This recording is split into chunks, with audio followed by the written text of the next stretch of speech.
I only got back yesterday morning, Amelia said under her breath, looking away from the handsome lecturer's back. And? Fine, she murmured, lying again. Well, I am feeling a bit yuck, but that's to be expected, apparently.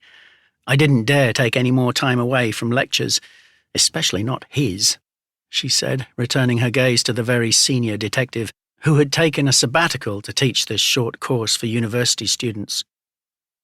In the UK, we call this forensic pathology a post-mortem, while in America it's known as an autopsy. It's an identical process.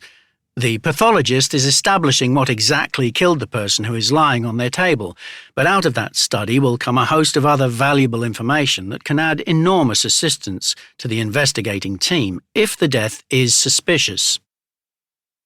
Hawksworth wrote some bullet points on the whiteboard, his felt marker squeaking on the plastic surface. Let me give you a good example of how a death that appeared rather straightforward turned out to be a lot more complicated, and resulted in a conviction of murder. Mads persisted. So when are you going to tell me how it all went down, or is it still a big secret? No, Amelia frowned. After class we can… Miss Rundle? Both their gazes snapped to Hawksworth as he turned from the board to look directly at Mads. Call me a narcissist, but I hate competing for attention.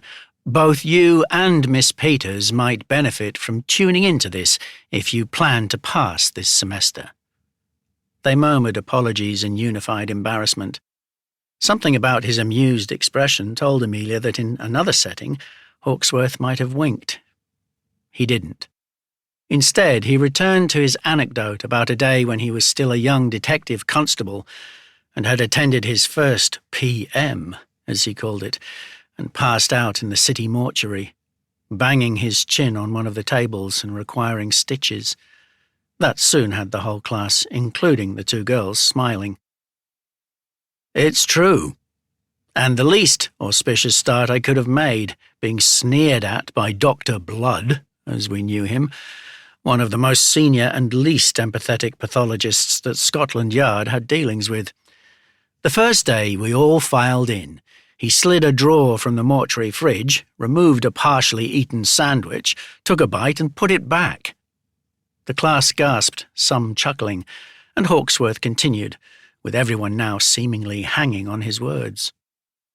Then he slid out another drawer, this time with a corpse inside, to reinforce the need for the tag on the toe, etc. He explained in great detail why we had to count the bodies in when we arrived and out when we left, and enter that figure into the book, and then he, casual as you please, began making an incision into a body from neck to navel. Get that out of the way, I think his words were, referring to me, pale and leaning against his fridge, Hawksworth said, bringing more laughter. Amelia and Madeline forgot their private conversation and focused on the lecture. Hawksworth went on to describe what initially appeared to be a clear-cut case of rape and murder, but became far more complex as the pathologist discovered a sinister illness within the victim that was likely the cause of death, even though she'd been physically abused during a break-in. Later, in the cafe, huddled in a corner to stay warm on the chilly spring day, Mads winkled the story out of Amelia about what was really going on with her.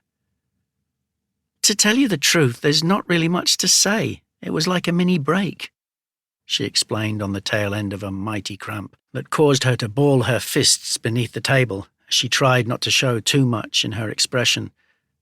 There were 3 of us. One was from Birmingham, another from a place called Hassocks, and me. She found a smile. All from universities? 2 of us were.